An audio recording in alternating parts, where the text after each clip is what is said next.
Алагярова Динара, жасым 17-те.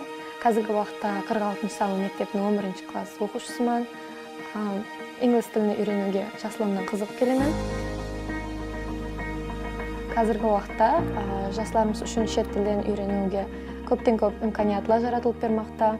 Бұл мені һәм менің теңдестарымды қатты қуантады.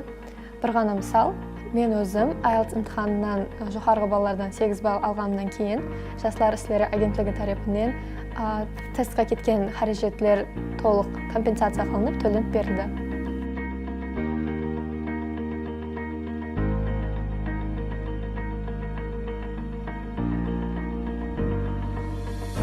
Осы жылы Ташкент мемлекеттік юридика университетіне тапсырамын. Һәм келешекте шет мемлекеттерге барып, осы жерде магистратура оқу ниетім бар.